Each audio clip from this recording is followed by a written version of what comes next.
The woman known to history as Coco Chanel was born on the 19th of August 1883 in the poorhouse of the town of Saumur in western France as Gabrielle Bonheur Chanel. Gabrielle's father was Albert Chanel, a street vendor who sold work clothes and other garments, often traveling between towns and villages in western France. Her mother was Eugénie Jeanne de Vol, a laundrywoman who worked in the Saumur poorhouse run by the religious order of the Sisters of Providence. Coco's baptismal namesake, Gabrielle Bonheur, was a nun at the poorhouse in Saumur, who agreed to act as her godmother. Gabrielle would only become known as Coco in her early 20s, when she would adopt the moniker as a stage name while singing in café cabarets.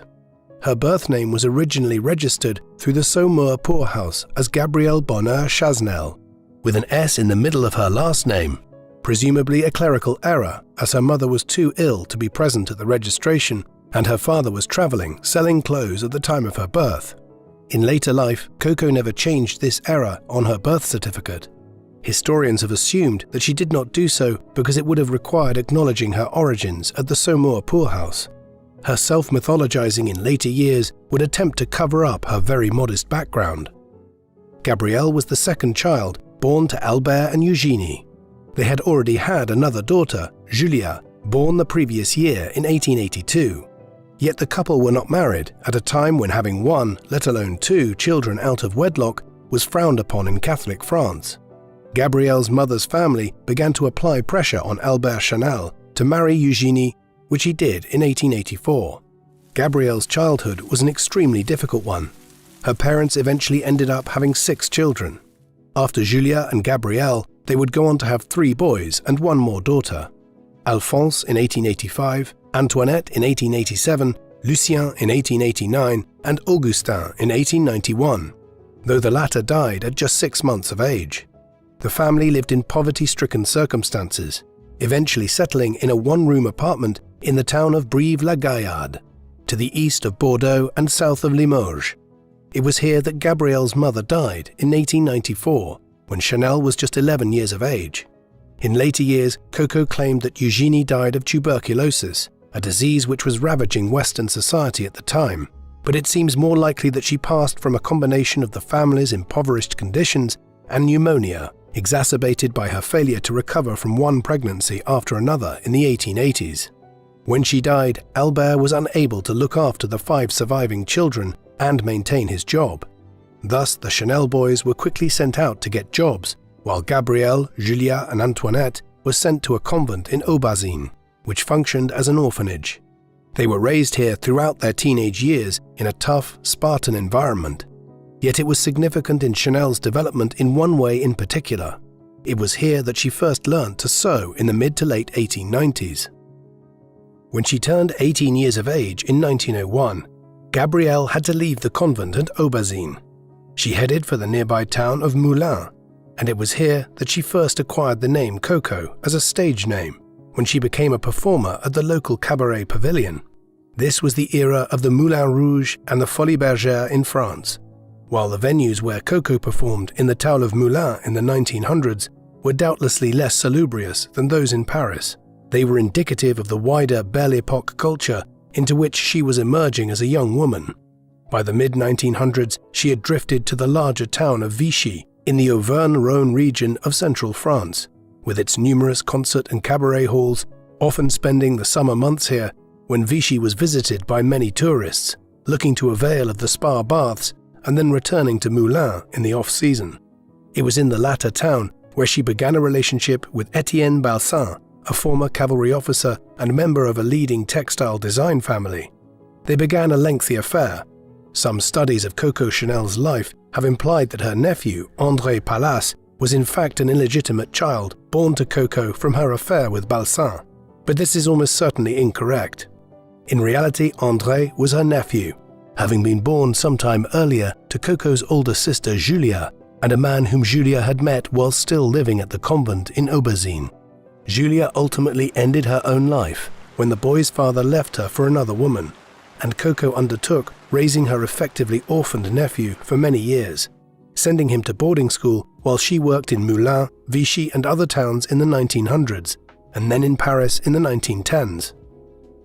By the late 1900s, Chanel had set herself up in Paris, thanks in large part to financing from her new lover, Captain Arthur Edward Capel, the son of a wealthy British shipping merchant and a noted polo player in England, along with backing from Balsin, who she continued to see at the same time.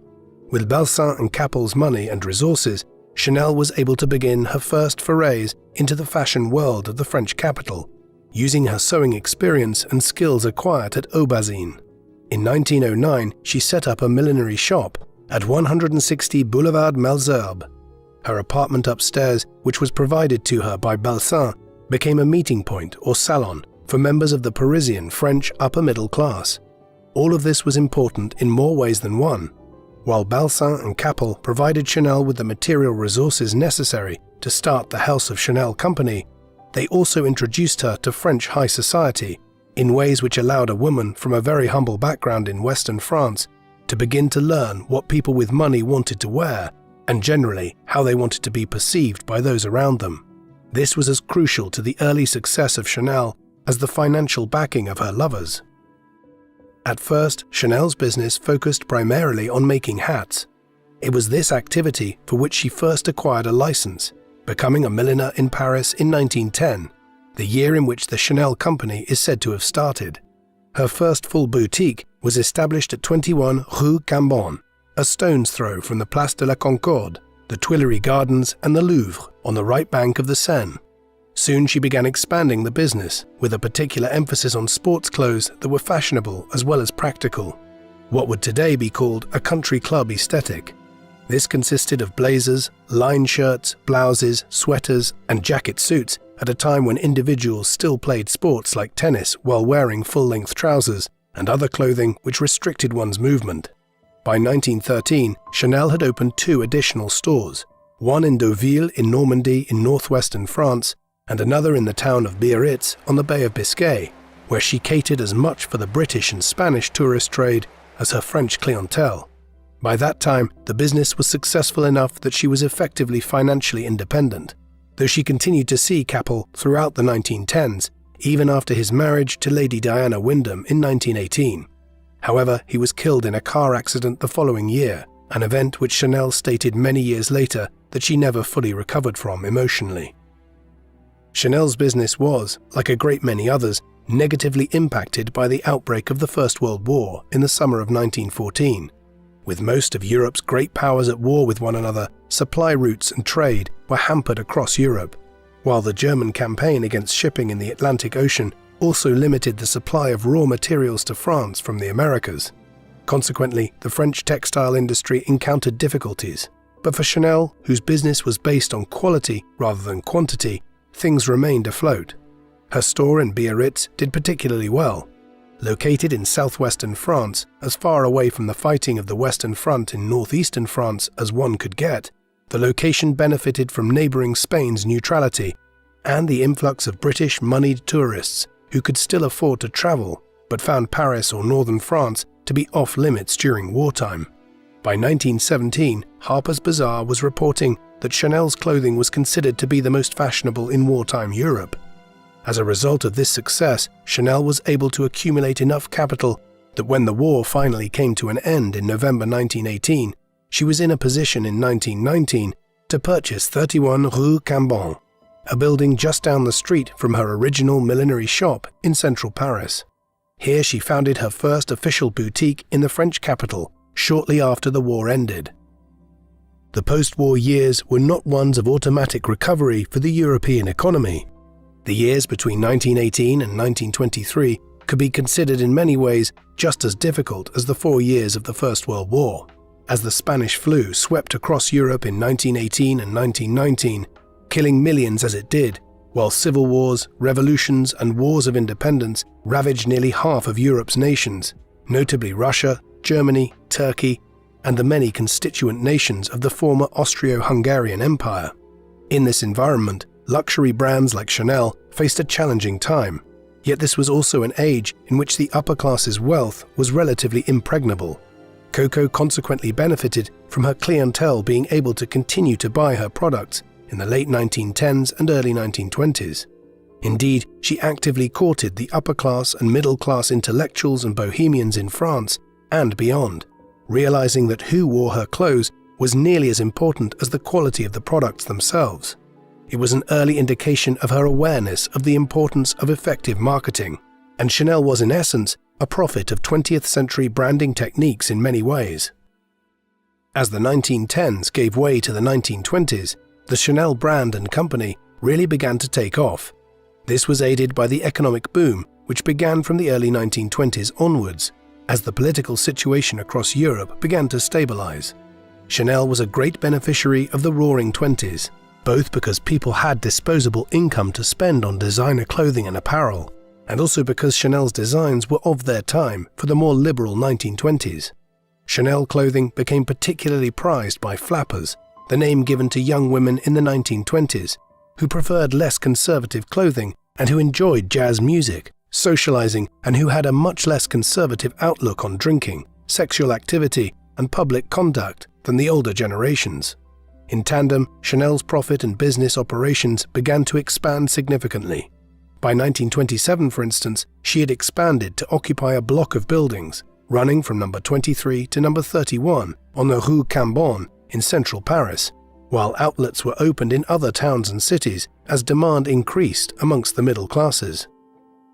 The 1920s also saw Chanel launch two of its most iconic products. In 1921, Coco released the company's first perfume. Chanel No. 5, as she named it, was a fragrance devised by the Franco-Russian chemist Ernest Beau. It was a balance of the delicate fragrances often worn by women of high society and the more daring, muskier scents favored by courtesans, thus appealing to a range of women in the more sexually liberated 1920s. The bottle in which Chanel was sold from its earliest days has become an iconic part of its brand, with a striking square, glass bottle, although the bevel has changed over the decades. The inspiration for this seems to have come from the toiletries, which Capel used to carry with him when he and Chanel were romantically involved in the 1900s and 1910s. These were held in plainer bottles than the elaborate cut-glass perfume bottles sold to women by many fashion houses. Chanel evidently liked the simplicity of the aftershave bottles and used them for Chanel No. 5, although it has also been argued that she was effectively mimicking the design of a whiskey decanter. Finally, the name was derived from the fact that when Beau had drawn up a number of different scents to present to Chanel, the one which she liked and which became Chanel No. 5 was simply the one located in the fifth vial presented to her. From such rudimentary beginnings was Chanel No. 5 born. Chanel used a clever marketing campaign whereby she first gave bottles of the fragrance to high society friends to generate interest in it. When it finally went to market in her boutiques, sales of the much-hyped perfume were immediately high. Nearly as iconic as Chanel No. 5 was the little black dress, which Chanel began to sell in 1926. Although black dresses had been a luxury item of high society during the Renaissance and Baroque periods, black clothing had become synonymous in the 19th century with funerals and with mourning.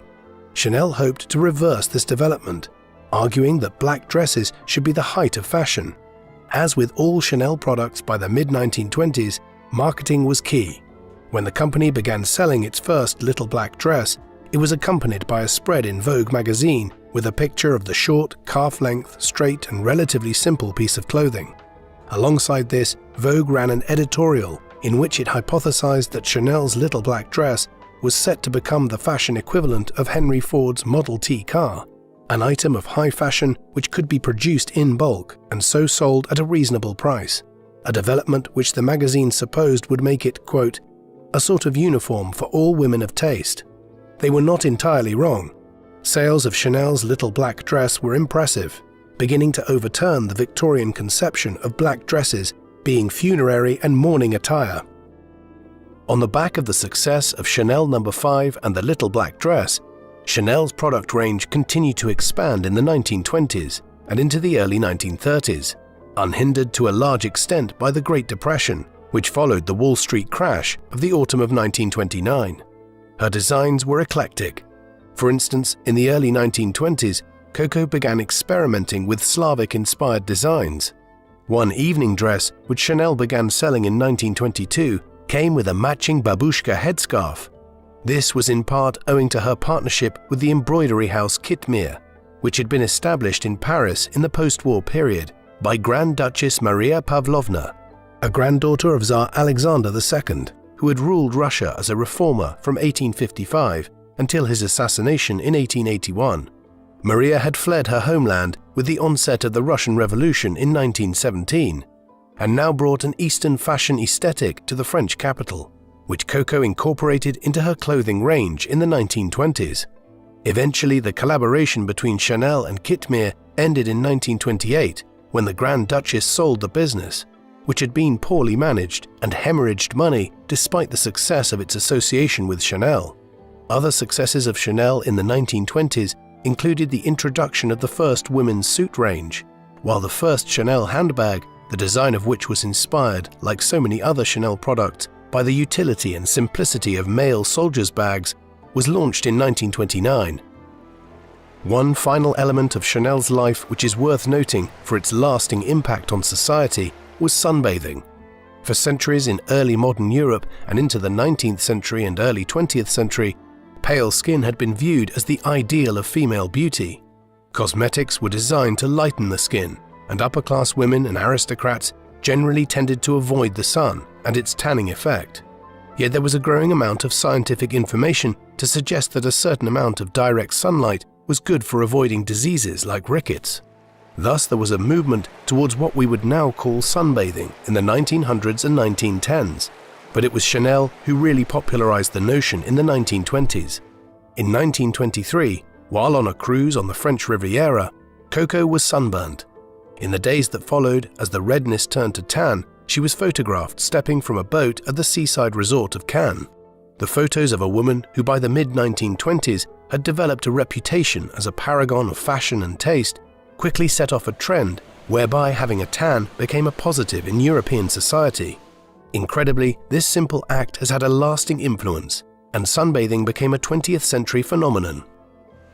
In the course of the 1920s, Chanel began to associate her brand with the most visible aspects of contemporary popular culture. This meant anything on stage or on screen. Hence, in 1924, she designed the costumes for the dance opera Le Train Bleu, directed by the Russian ballet composer Serge Diaghilev and choreographed by Vaslav Nijinsky. It was the first of numerous stage productions for which Chanel provided costumes and outfits. This pattern continued into the 1930s, and in 1931 Coco headed for Hollywood at the invitation of Samuel Goldwyn, the head of one of the largest studios emerging in Los Angeles at the dawn of the age of the talkies. Goldwyn, a Polish-American businessman, had met Coco while holidaying in Monte Carlo. The deal she reached with Goldwyn was enormous, with the studio head offering her $1 million, the equivalent of upwards of $100 million in today's money, to visit America twice a year to design clothes for his films. However, while she designed dresses for a number of films in the 1930s and acquired both Marlene Dietrich and Greta Garbo as clients, Chanel found American culture garish and the world of Hollywood films unsophisticated by comparison with interwar Paris. Her arrangement with Goldwyn dwindled as the 1930s progressed. Coco's personal life was tumultuous by the time she was visiting Hollywood in the 1930s. In the post-war years, she was involved in a number of high-profile affairs and relationships. For instance, in the mid-1920s, she was involved with Pierre Riverdy, a French surrealist poet whose work inspired much of the Dada movement. More controversial was her relationship with Paul Iribe between 1931 and his death in 1935. Iribe was a designer and illustrator who had worked for Cecil B. DeMille in Hollywood in the 1920s, notably drawing up the designs for the look of Egypt for DeMille's version of the Ten Commandments in 1923. Between 1933 and 1935, Coco helped finance Iribe's journal Le Témoin, The Witness, a publication which presented the artworks of Iribe and others. The 69 issues of the journal, which appeared in the mid-1930s, were highly political, with Iribe demonstrating a charged sense of antipathy towards foreigners in France, a pronounced anti-Semitism, and an ultra-nationalist platform. As we will see shortly, this appears not to have conflicted with Chanel's own politics by the 1930s. Beyond her sexual relationships, Chanel continued to mix in bohemian and artistic circles in Paris throughout the 1920s and 1930s. These were hedonistic times, and there was one rumor around Paris at the time that Coco had actually acquired her first name in reference to the prolific quantities of cocaine taken at her parties in the 1920s. While this explanation is probably somewhat spurious, we do know that Chanel developed a habit of injecting herself with morphine on a daily basis in the early 1930s.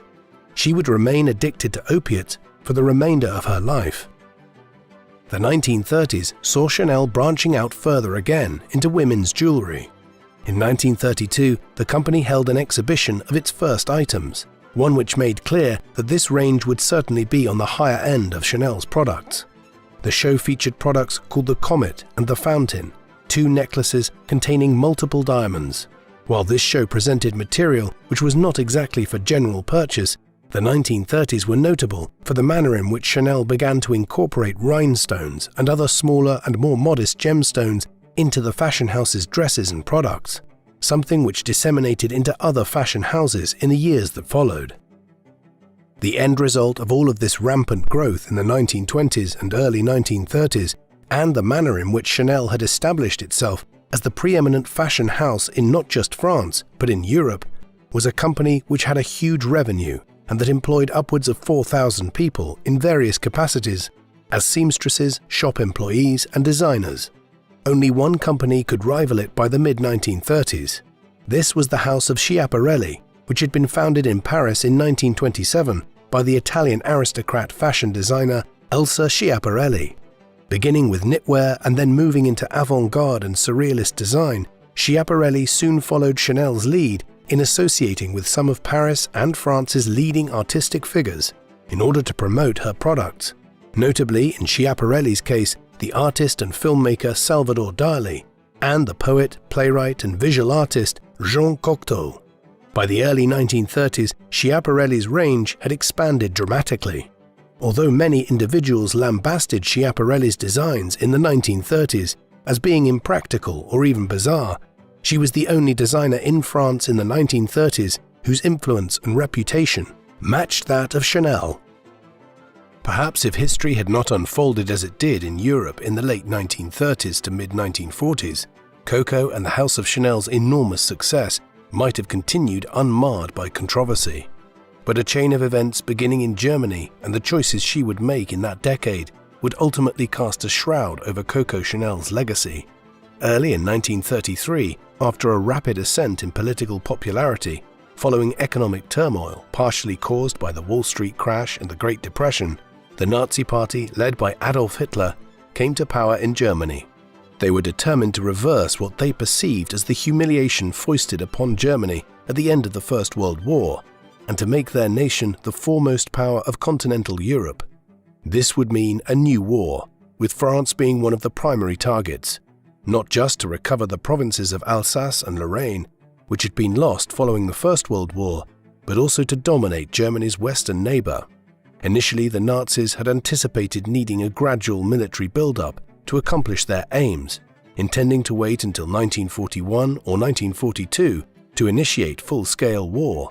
But when the European powers were both sluggish to rearm and put up little resistance to Germany's annexation of Austria and Czechoslovakia in 1938 and 1939 respectively, Hitler moved the schedule forward and in September 1939 invaded Poland. This was a step too far for both Britain and France, and they declared war on Germany in response. This was the beginning of what would become the Second World War. For Coco Chanel and many other French people, the outbreak of the war in the autumn of 1939 impacted little on their lives to begin with. The fighting was largely confined to Poland, with only limited border skirmishes and forays taking place along the Franco-German border. Hence, while the news of the German occupation of Poland was concerning for many in Paris, beyond the obvious signs of military mobilization and the imposition of rationing, life went on much as it previously had in the final months of 1939 and into early 1940. However, normal life came to a shuddering halt in the late spring, as the Nazis first conducted a blistering campaign against Denmark and Norway, and then proceeded to invade the Low Countries and northeastern France. The speed of the German advance caught both the French military and the British Expeditionary Force in northern France by surprise, and within weeks the Nazis were closing in on the capital. The French government fled on the 10th of June, and the Germans occupied the city 4 days later. A collaborationist government negotiated surrender terms, whereby the southern half of France would be ruled by a semi-autonomous government based out of the town of Vichy, where Chanel had spent summers performing in the 1900s. But Paris was to be occupied by the Nazis for the next 4 years. It was a period during which countless French men and women like Coco Chanel would have to decide whether to resist the regime or collaborate with it. As we will see, Coco Chanel chose the latter. Upon the commencement of war in September 1939, Chanel had released a public statement affirming her belief that a period of renewed warfare across Europe was not a time for high fashion, and that she consequently intended to close all of her shops, except for the flagship enterprise on the Rue de Cambon. This was not necessarily an unreasonable step to take. After all, with rationing being introduced across the continent and trade networks disintegrating as nations went to war with each other, there would be a lack of raw materials available to make high-end fashion, and few people would have been comfortable investing in conspicuous signs of wealth in such straitened times. But it has also been suggested that Chanel used the outbreak of the war to exact revenge on her employees, many of whom had engaged in disputes over working conditions and pay in 1936, during a general strike amongst the French labor unions. Whatever her motives might have been, we know what fate ultimately befell Chanel's employees. Nearly 4,000 people found themselves out of work from the late autumn of 1939 onwards. The House of Chanel had effectively been furloughed until the end of the war. This has raised questions as to what Chanel was doing herself throughout the conflict, especially after the occupation of Paris in the summer of 1940. The answer, revealed by a number of sources in recent times, is not as one would hope for a historical figure of such cultural influence. Chanel would spend much of the war consorting and collaborating with the Nazi regime. Her willingness to countenance the Nazis in France was seen early on when she took up residence in the Hotel Ritz on the Place Vendôme in central Paris. Following the occupation of the French capital in June 1940, the Ritz had quickly become a favorite haunt of the leading members of the occupation Nazi government. Thus, anyone staying here or consorting with other guests was making a clear statement in favor of the German takeover of France and Nazi ideology. Moreover, this interpretation of Chanel's choice in residence is aligned with Chanel's own attested political and racial views by the early 1940s, which were foreshadowed by her relationship with Iribe and her support for his ultra-nationalist journal, The Witness, in the 1930s. As such, her decision to shut Chanel's stores and operations across France in the autumn of 1939 has been viewed by some historians as part of an effort to undermine her Jewish business partners. One particular instance of such efforts stands out: her attempt in 1941 to use anti-Semitic laws in Nazi-occupied France to steal company profits from her Jewish business partner, whose descendants, in a twist of fate, would go on to own the Chanel brand to this day. While Chanel was the face and primary owner of the House of Chanel, she had had a significant business partner since the early 1920s. This was Pierre Wertheimer, a scion of a German Jewish family who had moved from the Alsace region around the Franco-German border to Paris, following the outbreak of the Franco-Prussian War in 1870. They remained in the French capital after the swift Prussian victory in that war, and Pierre was born in the city in 1888. As a young man in his 20s, Pierre became involved in the cosmetics industry in France and helped develop a dry rouge for the notable French makeup company Bourjois. Such was the success of this product that Wertheimer rose quickly within Bourjois, and in 1917 he and his brother Paul had become directors thereof. It was just a few short years later that Chanel and Wertheimer began negotiations to use Wertheimer's business contacts and industry links to help market Chanel No. 5 globally. Eventually, Chanel, Wertheimer, and several other French and Jewish investors in the cosmetics and fragrance industry reached an arrangement in the mid-1920s, whereby the Wertheimers would effectively manufacture, distribute, and otherwise manage Chanel No. 5. They would receive 70% of the profits in return for effectively running Parfum Chanel. As the subsidiary became known, Coco would become an all but silent partner. She would have to do very little henceforth and would receive 10% of all profits based on her intellectual copyright of the fragrance and branding. While many would have been happy with this arrangement, as the Wertheimers expanded the reach of Chanel No. 5, and increased sales in the course of the 1920s and 1930s, Coco became increasingly disgruntled. In 1935, she had already attempted to sue Pierre and his family, but the suit had failed as Coco was trying to dispute the validity of a binding legal agreement, which she had freely entered into years ago. She now set out to use the occupation of France by the Nazis and the pronounced anti-Semitism of the new regime against the Wertheimers and their Jewish heritage. Beginning in 1941, she began petitioning the German occupation government in France to be given sole control of Parfum Chanel, using a Nazi law which allowed people of allegedly Aryan race to take over Jewish businesses. She was also able to claim that the Wertheimers had abandoned the business when they fled to the United States to avoid Nazi persecution in 1940. However, she was surprised to learn in the course of the summer and autumn of 1941 that Wertheimer had taken steps to prevent her seizing the company. Before he and his family fled France, he had transferred his 70% stake, and with it the controlling shares, to Félix Amiot, a businessman of Christian and French heritage with whom the Nazis would not interfere. Thus, Coco failed to secure control over Parfum Chanel from the Wertheimers during the war, but the entire incident evinced her willing to use anti-Semitic laws for personal gain. But Chanel's support for the Nazi regime and its ideology extended further. It is now clear that from 1940 she was deeply involved with the Sicherheitsdienst, or SD, an internal security service force within Nazi Germany and the occupied parts of Europe, which was headed in Western Europe by Walter Schellenberg.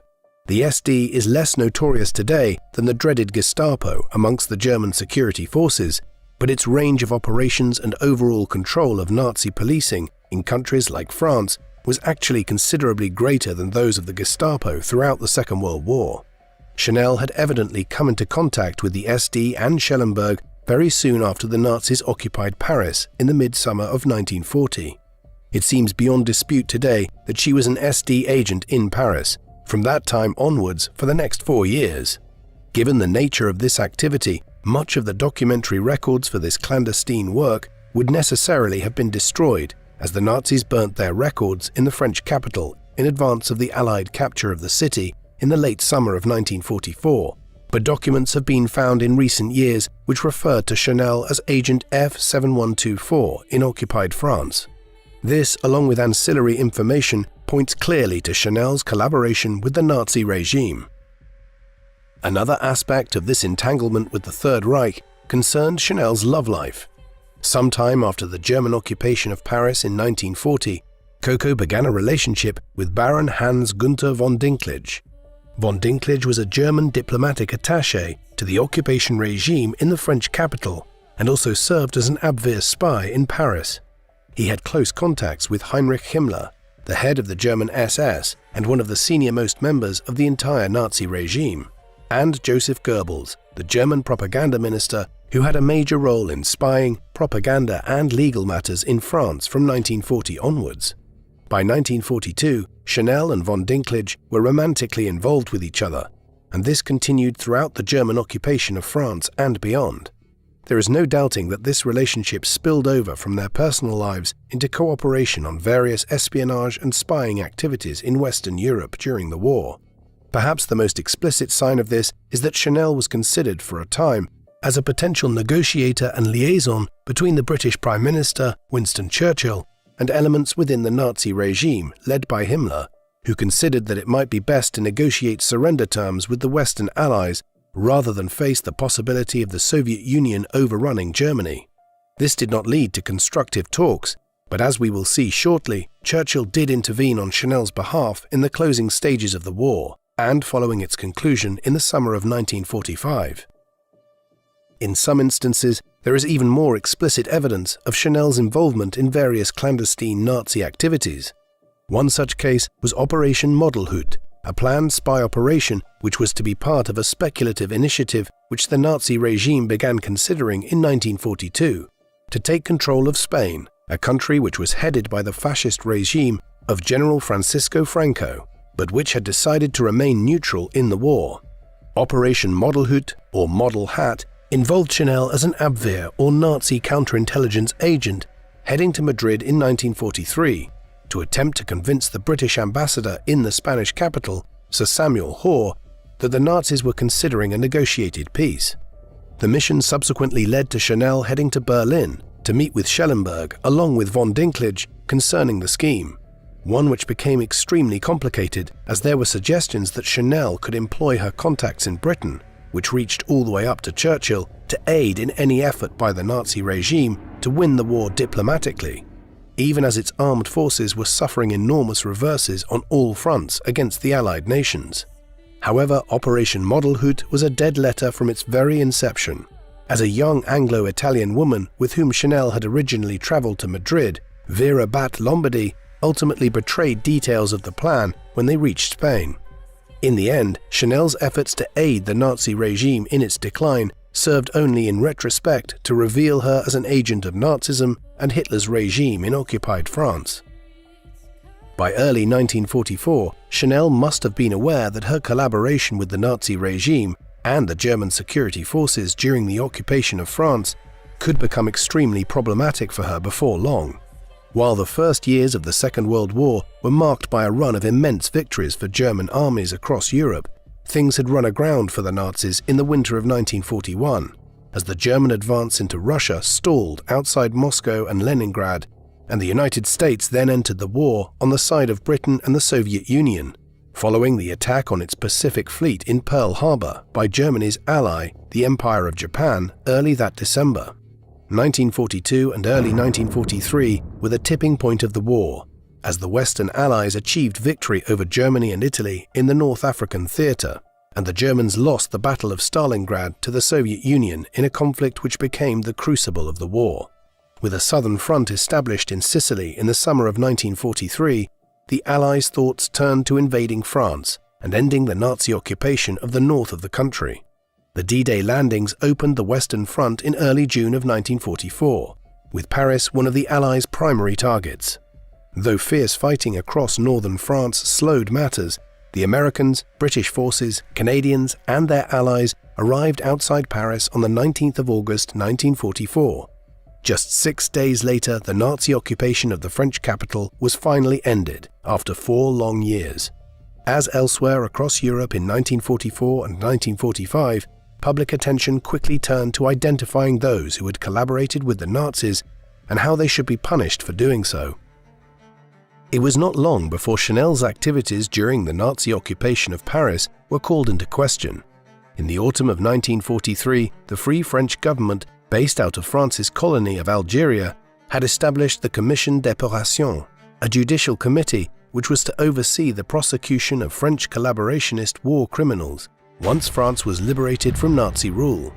Although the number of people prosecuted by the Commission was dwarfed by the number of summary executions carried out in France in 1944 and 1945, it did prosecute tens of thousands of individuals. Amongst those questioned by the Commission was Coco Chanel, who was first detained and questioned by the Commission in September 1944, a few weeks after the liberation of Paris. However, Chanel's was not a straightforward case. She had not held any public position within the Nazi occupation government. There was furthermore no documentation to hand at the time which proved beyond a doubt Chanel's involvement with Schellenberg's SD or the Abwehr, while her relationship with von Dinklage and her known fraternization with the upper brass of the Nazi occupation government at the Hotel Ritz throughout the war certainly compromised public perceptions of Chanel. There was little evidence with which to charge her with a serious crime. Moreover, it has been widely speculated ever since that Winston Churchill, who had known Chanel for many years prior to the war, intervened on her behalf to have Coco released from the scrutiny of the Commission d'Épuration. This remains a speculative claim, however, and there is no concrete evidence to confirm this. With the end of the war, a tricky business issue also quickly arose for Chanel. Pierre Wertheimer and his family had fled to the United States in the wake of the advancing Nazi regime in 1940. But while Chanel had sought to use the Wertheimers' Jewish heritage against them under Nazi law to gain control of Parfum Chanel during the German occupation of France, Pierre's decision to transfer ownership of the company to Félix Amiot before his family left Europe had foiled her plans. Now, in the aftermath of the conflict, the dispute arose yet again. Curiously, Chanel decided to hire René de Chambrun, the son-in-law of Pierre Laval, the the former Prime Minister of Vichy France, who had been executed in October 1945 on account of his role in the collaborationist regime. The case was a troubling one for both parties. Chanel did not wish to have her wartime record dragged out in public, while for Wertheimer, although he had done nothing wrong, the reality was that if Coco's collaboration with the Nazis was aired extensively in public, it would quite possibly lead to a boycott of Chanel perfumes and a drastic decline in his own profit margins. Accordingly, a settlement was concluded in the early summer of 1947, without airing the company's unsavory secrets in public, whereby Wertheimer would retain the controlling interest at Parfums Chanel, but Coco herself would continue to receive 2% of the profits from any and all future sales, as well as other financial investments. It might seem as though this was a financial defeat, but in reality, the sums involved made Coco Chanel one of the wealthiest women of the 1950s and 1960s. While Chanel had managed to rescue a piecemeal victory from the jaws of defeat when it came to Parfums Chanel in the years immediately following the end of the Second World War, her own public reputation was severely damaged by her wartime conduct within France. She decided to leave as a result. Already in 1945, once the charges against her were dropped and she was released from a brief imprisonment, she headed with von Dinklage for Switzerland, a nation which had remained neutral throughout the war, and which had the dubious distinction of becoming a haven for many Nazi war criminals during the late 1940s and early 1950s. She lived in the town of Lausanne, on the northern shores of Lac Le Mans, just over 25 kilometers from the eastern border of France, where she was constantly perturbed by the rise of new fashion houses in France, Spain, and Italy, such as those of Christian Dior and Cristobal Balenciaga, whose designs Chanel deemed to be far too rigid and conservative in comparison with the House of Chanel's clothing and products in the interwar period of the 1920s and 1930s. Nevertheless, the House of Chanel's reputation was badly damaged by the war, and Coco had little opportunity to revive it through to the mid-1950s. Indeed, as late as 1949, she was called to give testimony in a French court, where she was attacked for her links to the Nazis in the trial of Baron Louis de Vaufreland, a former Nazi intelligence agent. Interestingly, on this occasion, Chanel defended her character by claiming that Duff Cooper, a former British ambassador to France following the liberation of the country in 1944, and a diplomat appointed by Winston Churchill, could provide a character reference for her wartime conduct should it be needed. Exactly what she meant and what Cooper might have revealed remains frustratingly unclear to the present day. There was something of a coda in the early 1950s to Chanel's involvement with the Nazis and the security services in occupied France during the Second World War. After the war had ended, Walter Schellenberg, the chief of foreign intelligence gathering within the SD, and an individual that Chanel had some contact with during the war, though the extent of which cannot be fully determined, was arrested in Germany. Schellenberg was a senior security agent, but he was not implicated in the high-level decision-making that had either fomented the war or led to the Holocaust of Europe's Jews and other genocidal policies, although he clearly had engaged in genocidal activity, not least his involvement in managing the activities of the Einsatzgruppen death squads on the Eastern Front following the invasion of the Soviet Union in 1941. Nevertheless, he did not stand trial in the first trial of the leaders of the Nazi regime at Nuremberg, from late 1945 onwards. Instead, he stood trial during the ministry's trial of second-tier Nazi ministers in 1948. It appears that Chanel was funneling financial aid to his wife and children during this period of imprisonment. Owing to his having provided extensive evidence on the actions of the SS and the Gestapo, Schellenberg escaped with a sentence of 6 years in prison when judgment was made in 1949. In reality, however, he only served 2 years before being released on health grounds, owing to an ultimately fatal liver condition. After his release, he headed for Switzerland, where he may have been entertained by Coco for a time, before ultimately settling in Turin in Italy, where he died in March 1952. When he died, it was Coco Chanel who paid for his funeral and offered further financial support to his widow. There can be few clearer statements of Chanel's sympathies and involvement with the Nazi security services during the Second World War than her continuing support for Schellenberg throughout the late 1940s and early 1950s. Chanel was not content to live in quiet retirement in Switzerland for the remainder of her life, even though by the mid-1950s she was entering her early 70s. Moreover, with the intensification of the Cold War in the 1950s and the passage of time since the Nazi era, many people who had collaborated with Hitler and the Third Reich were being reintegrated into society across Europe. Thus, in 1954, Chanel sought to re-establish her fashion house back in France. And in order to do so, she turned to a very peculiar source for financing: her longtime rival and estranged business partner, Pierre Wertheimer. It was Wertheimer who provided the necessary financing for Chanel to launch a new fashion range in 1954, one which was critically lauded across the North American and European fashion worlds, despite continuing reservations in many circles about welcoming Chanel back openly into the world of couture in light of her wartime conduct. In particular, the support of magazines such as Vogue and Life contributed to the rebirth of the House of Chanel and ensured that the company would re-emerge as one of the leading fashion companies of the 1950s and 1960s. The next years were ones of renewed success for Coco Chanel. In 1957, the company won the Fashion Oscar at the Fashion Awards in the city of Dallas in Texas. These were innovative years. For instance, the 1950s saw Chanel move into producing a wide range of jewelry items, while the house's first male fragrance, or eau de toilette, was released in the mid-1950s. 1955 also witnessed the initial release of Chanel's range of leather handbags. The 1960s were a new height for the brand, with Chanel clothing being worn by some of the most prominent women of the era, notably the actresses Jeanne Moreau, Elizabeth Taylor, and Jane Fonda. While in the political world, the wife of President John F. Kennedy, Jackie Kennedy, was a keen fan of Chanel. When her husband was assassinated in Dallas, Texas, on the 22nd of November 1963, Jackie's infamous pink suit was a Chanel design. It was most likely the former First Lady who advised her second husband, Aristotle Onassis, to employ Chanel to design the air hostess suits for his airline, Olympic Airways, in the late 1960s. Thus, the brand Chanel's popularity and cultural relevance would ultimately be restored in the decades following World War II. It should be borne in mind that Coco Chanel was intrinsically the chief designer for the company during its second iteration. She no longer controlled it to the same extent as she had in the interwar period. The agreement with Wertheimer for him to finance the relaunch in 1954 had been that the entire label would now be owned in the same manner as Parfums Chanel had been prior to the Second World War. What this meant was that Chanel owned just 10% of the company, with the Wertheimer family holding a 70% controlling stake. Moreover, Pierre acquired the other 20% in the late 1950s, ensuring his family's control over the firm in the decades to come.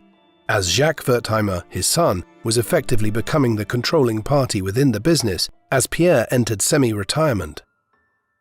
Chanel continued to work into old age. She never considered retirement, residing at the Hotel Ritz, where she had continued to live whenever in Paris since the days of the German occupation of the city in 1940. She was in the midst of preparing the spring catalogue for Chanel in 1971 when the end came. On the afternoon of the 9th of January, she felt ill and went to bed, dying early the next morning. Her funeral was held at the Church of Sainte-Marie-Madeleine in the 8th arrondissement, a grand French church which had been initiated by King Louis XV in the 18th century. The ceremony was attended by many of France's leading fashion, cultural, and political figures, notably Salvador Dali and Yves Saint Laurent. She was buried subsequently in Lausanne in Switzerland, where she had spent many years living in exile after the war. Despite the prominence of the funeral plans, which were led by the First Lady of the country, Claude Pompidou, wife of President Georges Pompidou, there were rumblings in January 1971 and afterwards about Chanel's wartime activities and collaborations with the Nazi security services. Since her death, Chanel's life has been put under the spotlight by numerous extensive studies. While none have debated her success as a fashion designer, her politics and activities during the Second World War have become a matter of serious contention.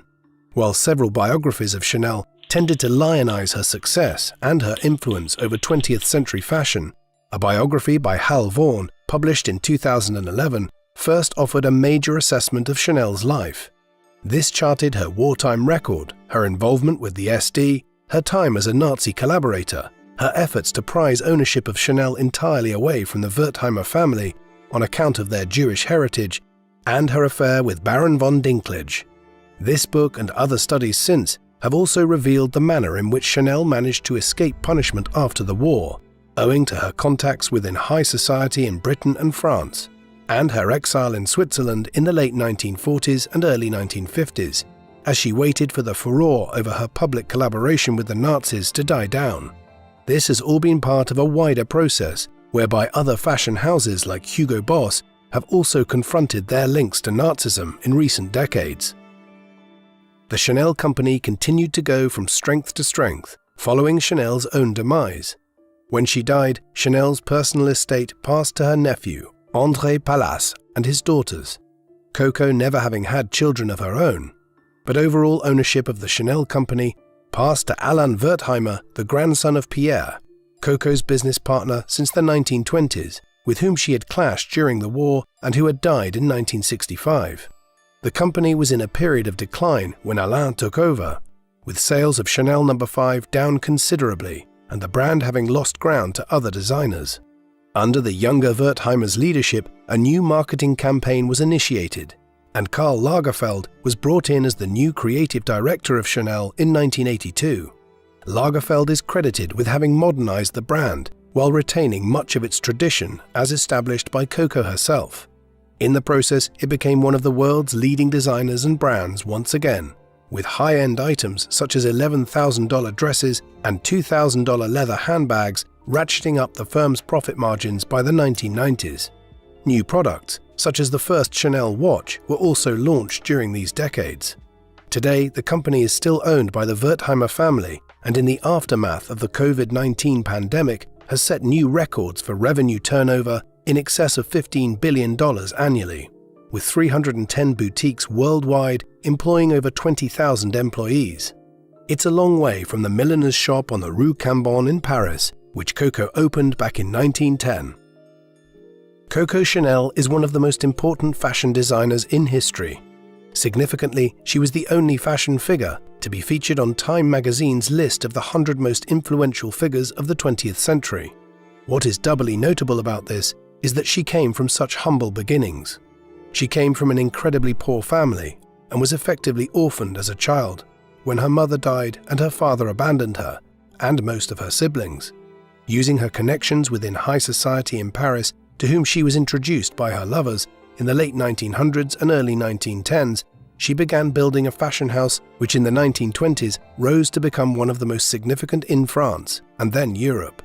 A sign of her success is that products like Chanel No. 5 are still as ubiquitous 100 years later as they were when she first released them. And yet there is another side to Coco Chanel, the woman who was clearly possessed of a pronounced anti-Semitism, who collaborated extensively with the Nazi regime in occupied France during the Second World War, and only narrowly escaped punishment after the liberation of Paris in 1944, likely owing to her connections within British high society. There is no reconciling these two different narratives of her life. She was at once a highly successful fashion designer who has left her imprint on modern history as a result, while also being clearly guilty of collaborating with the forces of Hitler's National Socialism between 1940 and 1944. Fortunately, because the Chanel company passed, following Coco's death, into the hands of the Wertheimer family, a Jewish business dynasty whom Coco had tried to undermine during the war, the company itself is arguably somewhat unstained by Chanel's own dalliances with the Nazis at the time of World War II. What do you think of Coco Chanel? Do her links to the Nazi regime compromise the brand and business today? Please let us know in the comments section. And in the meantime, thank you very much for watching.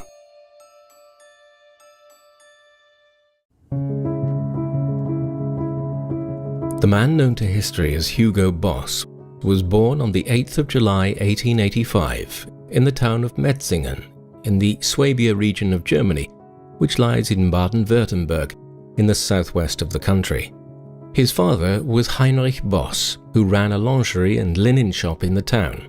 His mother was Louisa Boss. Hugo was the fifth and last child his parents had. However, growing up, he only had one sibling, as 3 of Heinrich and Louisa's children died in infancy, a larger than average rate of child mortality by the standards of the late 19th century.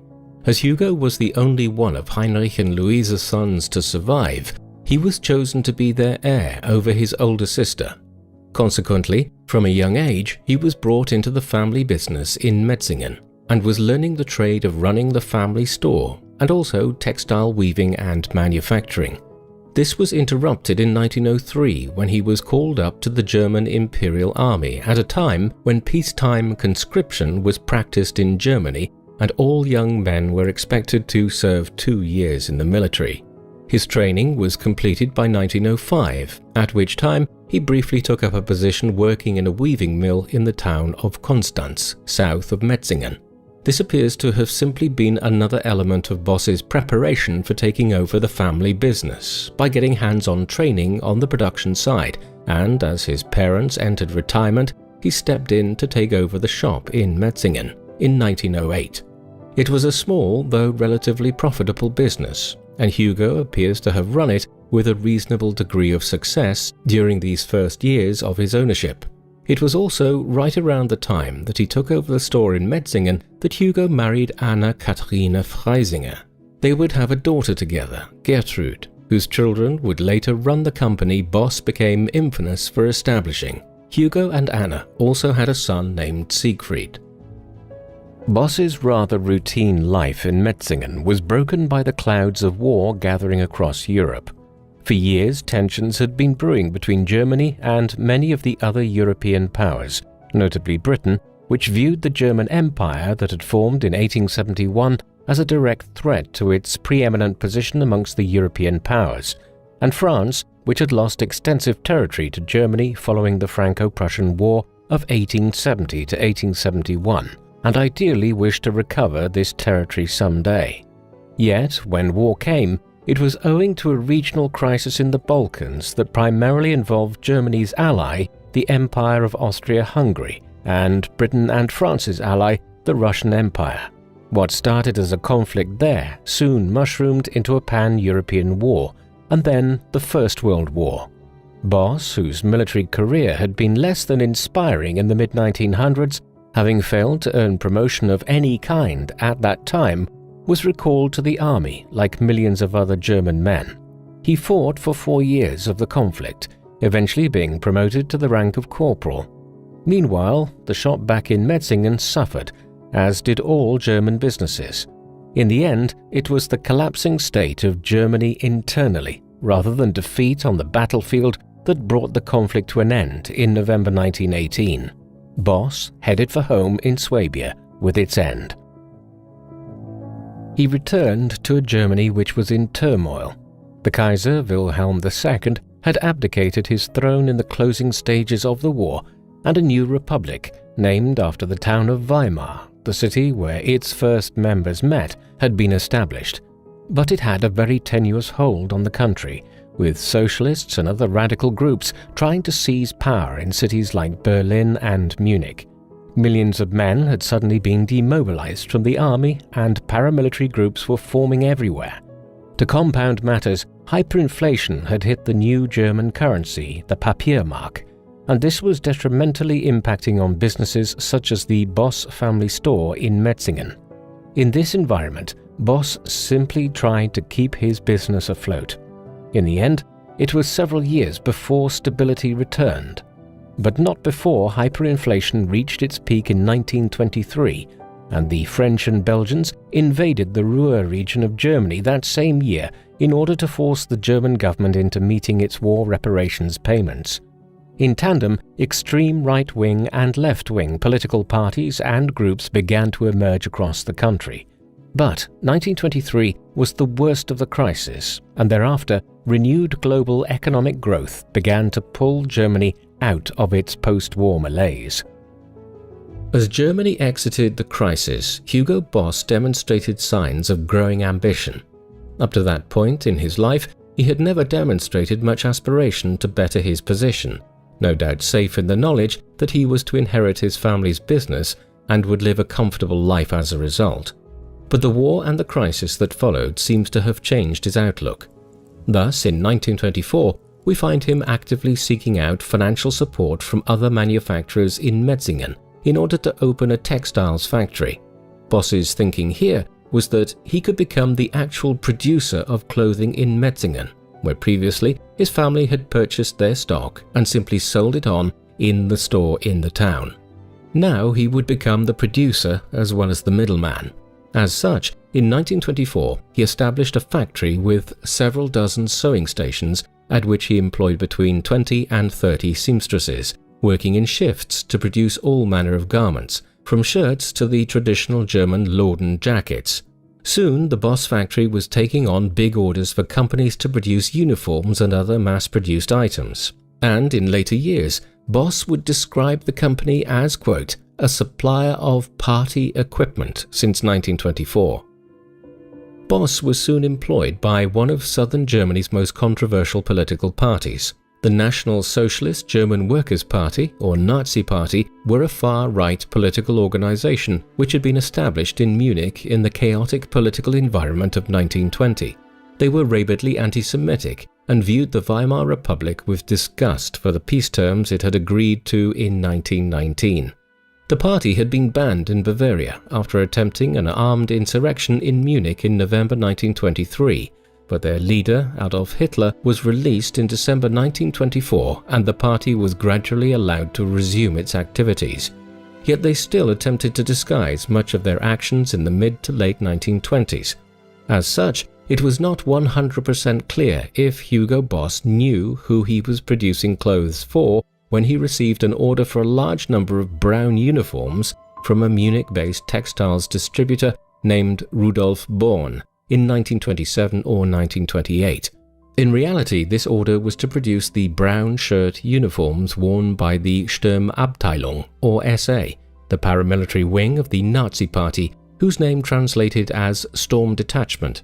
In any event, had he known who he was working for, there seems little doubt that Boss would have completed the order anyway, given his subsequent actions and political affiliations. Hugo Boss's business flourished in the 1920s as the world economy boomed in a period of pronounced economic growth across Europe and the Americas during the post-war period. During the Roaring Twenties, as the period became known, countries like Germany experienced average annual growth rates of 4%. The US economy alone expanded by over 40% during the 1920s, one of the sharpest periods of growth in modern history. Credit was easy to obtain, and Boss was able to expand his business in Metzingen accordingly. However, much of this economic expansion was based on speculative investment, which created a huge economic bubble, one which burst spectacularly in the autumn of 1929 with the Wall Street crash. The Great Depression followed, and Germany was one of the worst-hit nations, in large part because it had borrowed enormous sums of money in the 1920s to pay off its war reparations. Boss's business was badly impacted by the economic crash, and by 1931 he was forced into bankruptcy as spending on clothes and virtually everything else other than food and the bare necessities dried up across Germany. However, Boss was handed a lifeline by his creditors, who agreed at this time to let him keep 6 of his sewing machines. Consequently, while he was now bankrupt, he had a minimal amount of means to start over again and build his business back up. It was in an effort to do so that he became deeply involved with the Nazis. While the fortunes of Boss and many other German businessmen were plummeting in the early 1930s, those of the Nazis were flourishing. They had always been a very minor political party in Germany, one which garnered little more than 2% of the vote in Reichstag elections, and most of that being confined to Bavaria in the south. But the economic crisis saw a surge in popularity for the Nazis in the 1930 Reichstag elections, gaining 1 in 5 votes and becoming the second largest party in Germany. In the years that followed, millions of Germans flocked to join the Nazi Party and its paramilitary groups, the SA and the much smaller SS. The latter, in particular, wore distinct quasi-military uniforms, and the surge in popularity created a major need for new uniforms being produced quickly during the early 1930s. Perhaps somewhat unsurprisingly, given his financial straits in 1931, Boss joined the Nazi Party that year as member number 508,889. If this was a strategic move to acquire contract work from the Nazis, it proved effective. Within weeks, Boss had secured a major order to produce brown shirt uniforms for the SA, as well as the black and brown uniforms of the Hitler Youth Organization. This provided a lifeline to the Hugo Boss textile company in Metzingen, one which allowed him to survive the Great Depression and rebuild his business after the bankruptcy of 1931. Boss is most closely associated today with the manufacture of the uniforms of the Schutzstaffel or SS, an organization whose name means Protection Squad, and which was established in 1925 as a kind of bodyguard for Hitler and the upper ranks of the Nazi Party. It had been expanded in the intervening period, and under the leadership of Heinrich Himmler from 1929, it began to rival the SA, eventually superseding it as the preeminent Nazi paramilitary organization. Members of the SS wore a variety of uniforms over the years. Between 1929 and 1932, their uniform was brown and closely resembled that of the more numerous SA members. But in the early 1930s, Himmler decided that a change was needed, one which would set the SS apart from Ernst Röhm's brown shirts in the SA. The new uniform is that which is most closely associated with the SS, being largely comprised of a black uniform with the SS runic symbol, Nazi armband in red, which contrasted with the black uniform, and a black wool greatcoat for inclement weather. Boss soon received orders to mass-produce some of these new SS uniforms for the regime. These added to the business windfall he experienced having joined the Nazi Party in 1931, and by late 1932, his business had not just survived, but was beginning to grow again. It should be noted here that Boss was not responsible for designing the uniforms of the SS.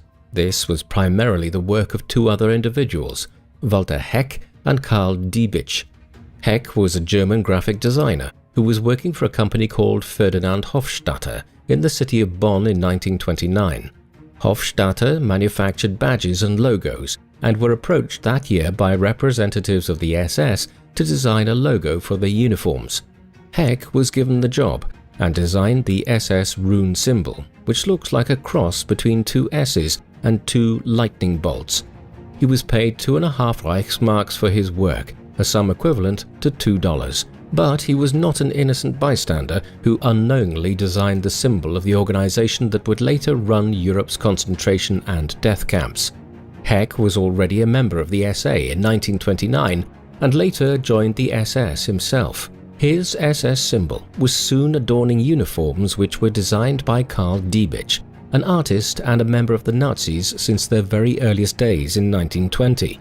It was he who approached Heck to design the SS symbol, and it was Diebitsch who designed the SS uniform and much of the other paraphernalia which went with it, such as the SS swords and daggers. Thus, while Boss would be responsible for actually manufacturing many of the uniforms which members of the SS would wear, the design of these same uniforms was not his.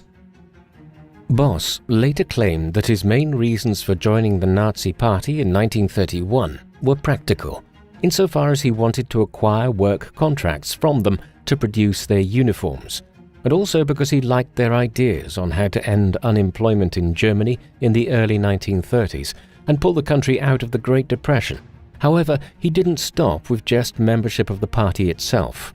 He became an associate member of the SS in due course, as well as joining the German Labour Front, the Reich Air Protection Association, the National Socialists' People's Welfare Organization, and a range of other Nazi bodies, such as the Reichsbund for Physical Exercise. It is hard to disentangle if he joined these bodies for ideological reasons or simply because that is what millions of other Germans did after 1933. As early that year, the Nazis seized power in Germany and turned the country into a one-party dictatorship. Having risen to become the most popular party in the country in the Reichstag elections of 1932, garnering nearly 40% of the vote in one election, the Nazis effectively reached an agreement in January 1933 with the German business community and the center-right political establishment, whereby Hitler would become Chancellor of Germany. This Faustian bargain gave way within weeks to a complete seizure of power. Despite the beneficial contracts that Boss had received from the Nazi Party to manufacture uniforms for the SA, SS and Hitler Youth from 1931 onwards, his business did not balloon in size overnight. Rather, the early to mid-1930s were years of consolidation. Work was steady, but market restrictions that were imposed from the Nazi seizure of power in 1933 onwards limited the capacity for growth. For instance, a ban was imposed on exporting German textiles abroad, a protectionist measure designed to boost the German textiles sector. However, for Boss, whose company was located in an ideal position in southwestern Germany to benefit from the export trade to France, Switzerland and Austria, this was an impediment to his business's growth in the mid-1930s. In addition, the clothes Boss was manufacturing were far from high-end fashion. They were functional clothes, often made with synthetic fibers, which the Nazi regime was keen to promote the use of in order to end Germany's reliance on imports of foreign cotton and wool. Moreover, while Boss benefited from his Nazi contracts, they did not make him a rich man overnight, and the fact that the factory at Metzingen had stalls at trade fairs to sell goods to the wider public is indicative of Boss's varied business dealings in the first years of the Nazis being in power. This all began to change from 1937 onwards as the German army and Nazi paramilitary organizations began growing exponentially in size, and the regime handed out numerous large contracts to produce uniforms to textile factory owners such as Boss. As a former seamstress who worked at Boss's factory throughout the 1930s, Edith Poller noted some years later, "When the large orders began coming in, we were dizzy with relief. We had the feeling, we finally made it." This was reflected in the scale of the income of Boss's business. In 1932, the company had an income of approximately 38,000 Reichsmarks, a sum equivalent to $27,000, not a negligible sum in the 1930s, but nevertheless a limited figure for a company that employed nearly 50 people and which had acquired a number of substantial contracts in the past year. That figure had increased gradually to reach 200,000 Reichsmarks by 1936, but ballooned in the 2 years that followed, topping 500,000 Reichsmarks during 1938. It would eventually exceed 1 million Reichsmarks in sales in 1940. Thus, in the course of the late 1930s, Boss went from being a limited textile manufacturer with a few contracts from the Nazi Party to a major regional contractor working for the state on sizable contracts. Boss's workforce grew in tandem with his business. In 1932, when his business first began to recover from the Great Depression as he acquired contracts from the Nazis, he was only employing about 20 people. Moreover, not all of these were working in his factory. Most were Arbeiters or workers, but a small number were Heimarbeiters or home workers. The number of both types of worker increased gradually in the years that followed, such that by 1936 Boss was employing about 100 people, of which 2/3 worked from his factory and 1/3 from their own homes. With the increase in business from 1937 onwards, these numbers grew considerably. In the course of 1938, the number of Boss employees reached 200, with approximately 130 of these operating in the factories and 70 from their homes. Thereafter, the growth in employees slowed, but by the early 1940s, there were over 250 employees in total. During the peacetime years of the 1930s, and indeed even during the early stages of the Second World War, it was possible for Boss to find staff, but eventually he would run into difficulties in doing so, and it was this situation that has created most of the controversy surrounding the Hugo Boss Company's wartime record. That Boss's business operations had been expanding year on year from 1936 onwards was entirely owing to the accelerated pace at which the Nazis were preparing for war. While Hitler and his closest associates had always planned on a new European war to avenge German defeat in 1918, it had initially been believed that it would take until 1941 or 1942 before the German economy was sufficiently prepared and the army remilitarized to a sufficient extent to allow the country to go to war. However, as the 1930s proceeded, Germany's economy performed better than expected, and its remilitarization plans were not matched by a commensurate military buildup by Britain and France. Consequently, plans for war were accelerated, and an aggressive foreign policy adopted, one which led to the annexation of Austria in March 1938, the Sudetenland in September 1938, and then Czechoslovakia in March 1939. By then, Britain and France were rearming, but Germany was buoyed enough to invade Poland in September 1939. With that, Britain and France declared war on Germany in what would become the Second World War. Poland was conquered by the Nazis within weeks, followed by Denmark and Norway in the spring of 1940, and then France early that summer. By July 1940, the all-conquering Wehrmacht had created a territorial empire stretching from the Atlantic Ocean to Poland and western Ukraine. This rapid militarization and conquest had, of course, led to a dramatic increase in the size of the German armed forces, and with it the number of uniforms needed to clothe soldiers, members of the SS, and other military regiments.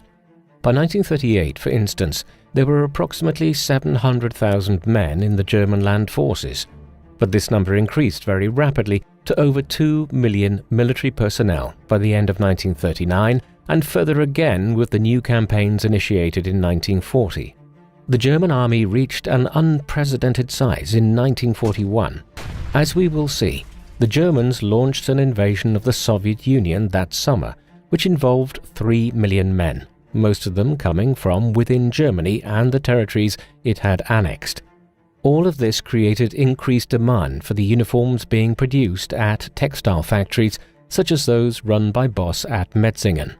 As new campaigns were initiated and new soldiers were conscripted, each of these needed uniforms, while the SS was also growing in size as the number of concentration camps that were being operated by the Nazis in Central and Eastern Europe expanded. These were run by the SS, and the paramilitary group would eventually balloon to nearly 1 million members, each of whom needed uniforms such as those Boss produced.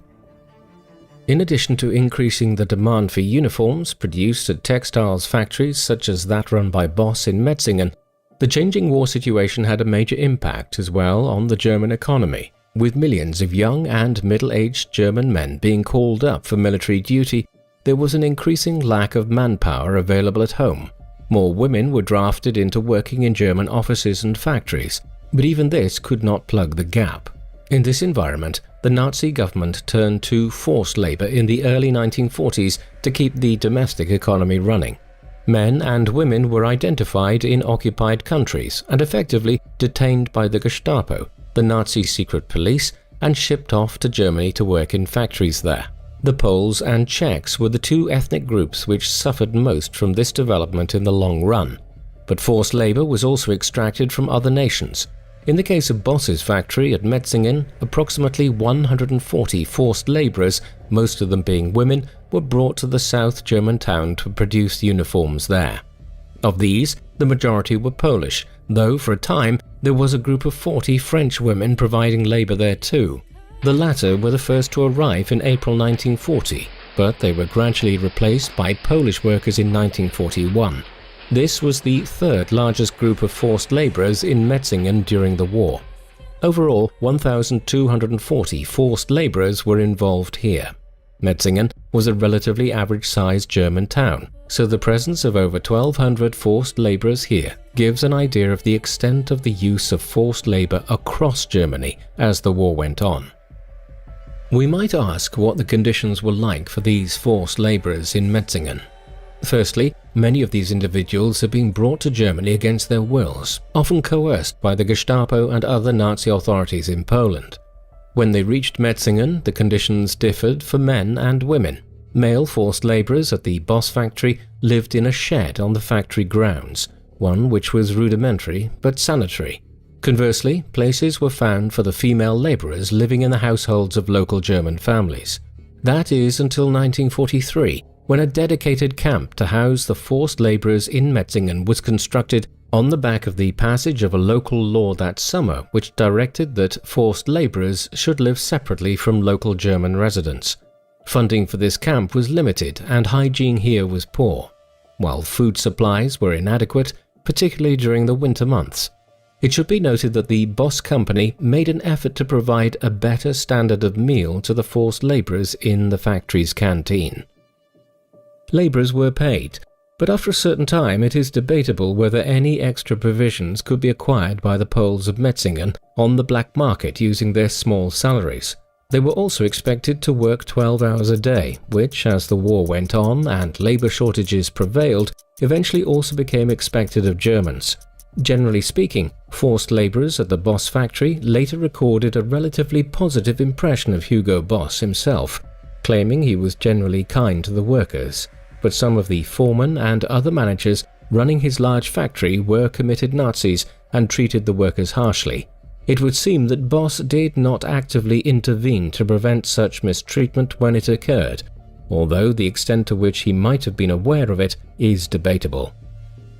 While Boss's attitude towards forced labor might have been ambiguous, events in the early 1940s were to ensure that forced labor became an ever more prevalent part of the German wartime economy. Having conquered France in the early summer of 1940, the Nazis had briefly attempted to force Britain into surrendering through a naval blockade of the island and a sustained bombing campaign. However, this was soon abandoned as Hitler determined to conquer Nazism's great ideological enemy, the Communists of the Soviet Union. Thus, in the summer of 1941, the greatest land invasion in military history was initiated as 3 million Germans invaded the Soviet Union. Needless to say, the military build-up attendant on Operation Barbarossa, the Nazi code name for the Eastern Campaign, produced an ever greater demand for Boss's uniforms.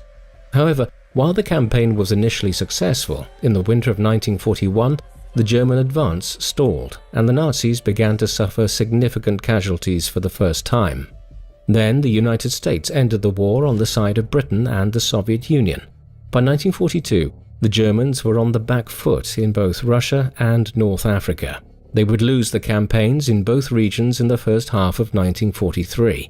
By that time, conscription was being widely extended across Germany to increase the number of soldiers being sent to the Eastern Front and to Italy, where the Western Allies opened a new Southern Front in the summer of 1943. And as all of this occurred, the reliance on forced labor to keep factories like Boss's in Metzingen operating to supply the army increased. This new period of war ushered in the concept of total war in Germany, whereby the entire nation was mobilized to aid the war effort. Previously, many Germans had been relatively uninvolved in the war. A 60-year-old German shopkeeper would have heard and read about the Wehrmacht's immense military successes in Poland and France in 1939 and 1940.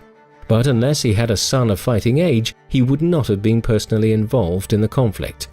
This changed with the advent of total war in 1943. With this, men in their 40s were suddenly being conscripted and sent to the front lines. The shopkeeper might have been able to continue his work, but if he had a daughter, she might have been directed towards working in some part of the war economy. And everyone would doubtlessly have noticed the arrival of trainloads of Czechs, Poles and other subject peoples to Germany's cities and towns, where they were sent off to factories like Boss's at Metzingen, to effectively provide slave labor. Every part of Germany's economy and resources was now to be utilized to the maximum extent possible to try to change the course of the war. Boss's factory was no different, and the number of forced laborers being made to work there increased to 140. In the end, it is estimated that 15 million people were employed as forced laborers in the Third Reich, the majority being Slavs and other ethnic groups which Nazi ideology identified as racially inferior to the German people. The ambiguities which are involved in assessing Hugo Boss's use of forced labor and his treatment of these workers are demonstrated by the case of one forced laborer from Poland named Józefa Gisterek. She was one of 4 laborers who died whilst working for the Boss Company during the war. The other 3 are believed to have died from natural causes, but Gisterek's death was seemingly avoidable. She was sent from Poland to begin working in the factory at Metzingen in October 1941. Her sister Anna had already been sent to the factory in 1940. While she was in Metzingen, Józefa received a letter from her father back in Poland concerning family matters. She subsequently applied for leave to return for a time to Poland, but when this was rejected, she eloped anyway to the east. Back home, she was identified and arrested by the Gestapo. Józefa was not sent back to Metzingen, but was detained in several concentration camps, including the notorious death camp Auschwitz in Poland and Buchenwald in Germany. Eventually, Boss discovered her location and organized for her to be sent back to work for him at Metzingen. He did not punish her, but the foreman of the factory did, and refused to let her see a doctor despite being in poor physical health after her stint in the concentration camp system. Eventually, Józefa had a physical breakdown, following which she was granted a 3-month vacation permit.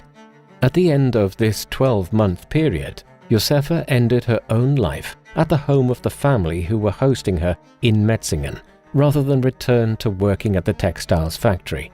In a sign of the ambiguities which surrounded the use of forced labor in Metzingen, Boss personally paid for Józefa's family members to travel to Germany from Poland to attend her funeral, and covered the costs of the funeral himself.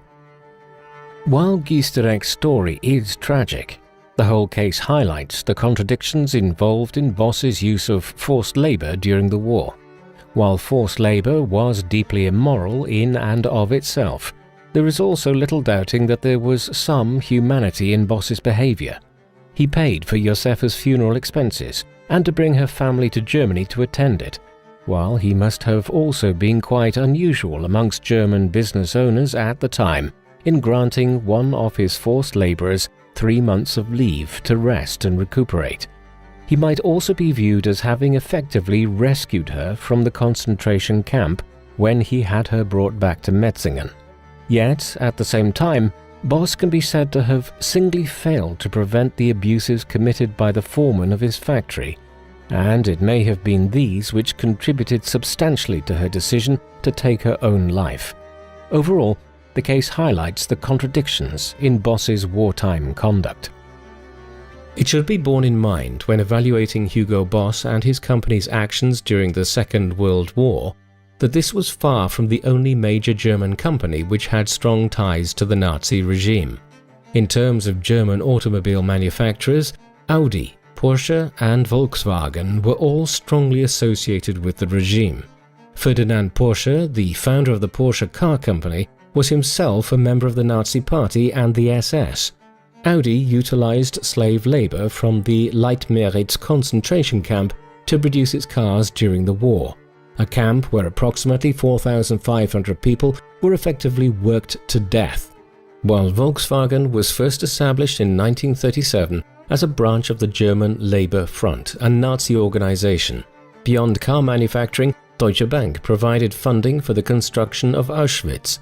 IG Farben, a chemical and pharmaceutical conglomerate which was the parent company of modern pharmaceutical giant Bayer, produced Zyklon B, the gas which was used to mass murder millions of people in the death camps in Poland and elsewhere.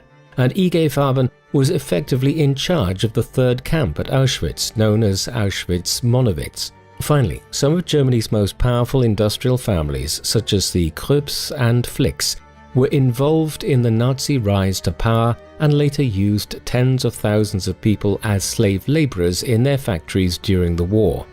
Boss's operation in Metzingen ultimately pales in comparison with some of these other companies in terms of their complicity with the regime and involvement in its crimes. By late 1944, Germans like Boss and the other inhabitants of Metzingen must have been aware, regardless of the relentless Nazi propaganda to the contrary, that Germany was losing the war badly and that defeat by the Allies was imminent. Metzingen was not in the crosshairs of the Soviet armies, which began pouring into eastern Germany and heading for Berlin in the first months of 1945. But they were close to the front lines of the Western Allies' invasion of the Rhineland that same spring.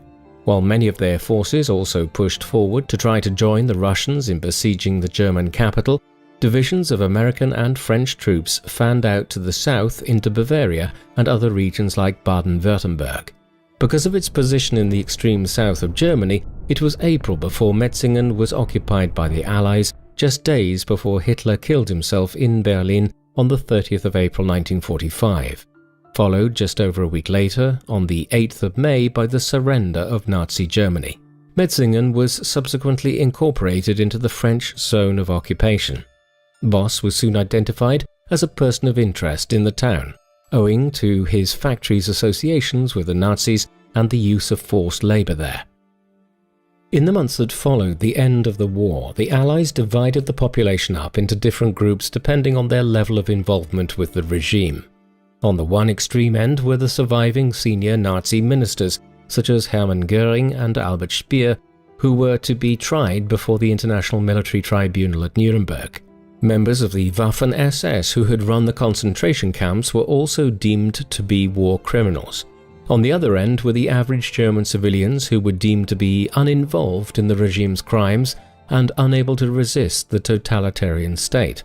However, there were numerous groups in the middle, such as German business owners who did not specifically orchestrate the regime's crimes but were complicit in them by, for instance, using forced labor in their factories or aiding the ascent of the Nazis in some way in the early 1930s. These individuals were to be placed on trial and classified variously as followers of the regime or activists and supporters, and depending on their designation, they would be fined or serve brief prison sentences. This was all part of the policy of denazification, through which the Allies also sought to remove former supporters of the regime from positions of social, political, and economic authority in post-war Germany. Because of his position in Metzingen, Boss was quickly identified as someone who would be involved in the denazification process in the French-occupied zone. Boss was initially identified in late 1945 as an activist, supporter, and beneficiary of the National Socialists movement in Germany on account of his work for the regime and use of forced labor in his factories. He was accordingly fined 100,000 Reichsmarks, and in line with the general program of denazification, he was prohibited from running the factory in Metzingen henceforth. This was one of the stricter sentences which the Reutlingen Chamber of Commerce, which dealt with Boss's case, could hand down, and was decided on owing to Boss's early membership of the Nazi Party, having joined in 1931 before their ascent to power. The fact that he had benefited financially from his ties to the Nazis, and also his links to George Rath, a local senior Nazi official who had become notorious for his heavy-handed actions in Metzingen during the war. This was a heavy fine, one which Boss appealed successfully, having his status reduced to that of a follower of the regime, a designation which carried a much lighter penalty. In part, this was because the denazification process was followed less strictly in the French-occupied zone than in the British and American zones to the north, in large part because so many French people had been implicated in collaborating with the Nazis through the Vichy regime during the occupation of France. Boss might have escaped with a lighter sentence in the end for his complicity with the regime, but he did not live for long thereafter. He died on the 9th of August 1948 in the town of Metzingen.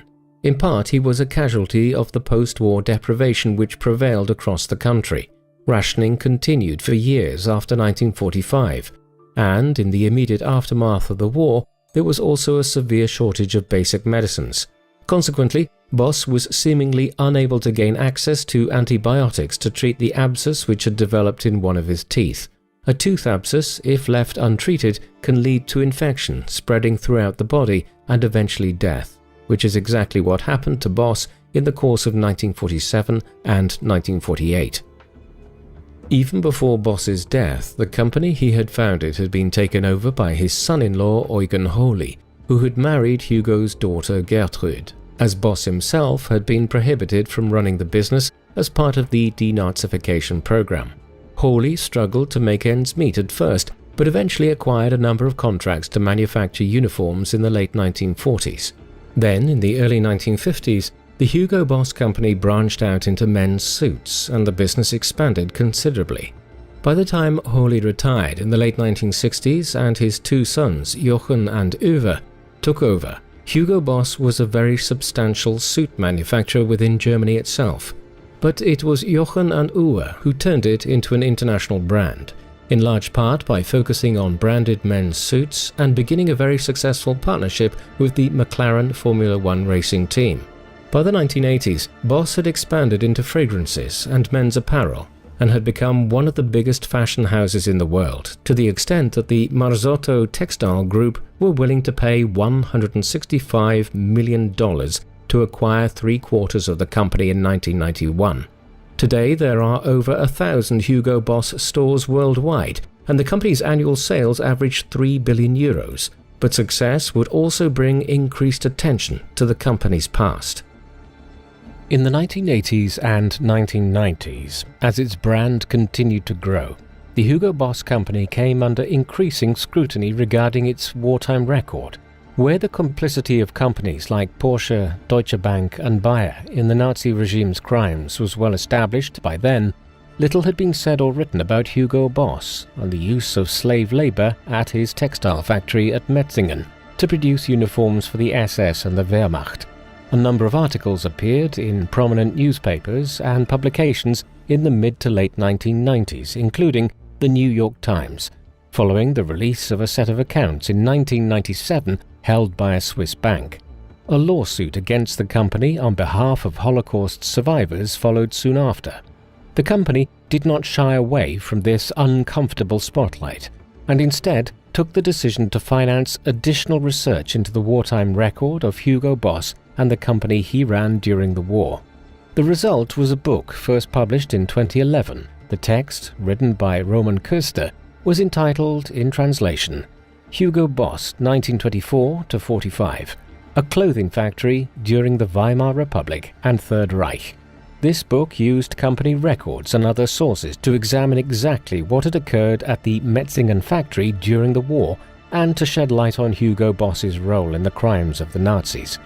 As a result, there is now detailed information in the public domain about the company's wartime record, and the company has since apologized for its past actions.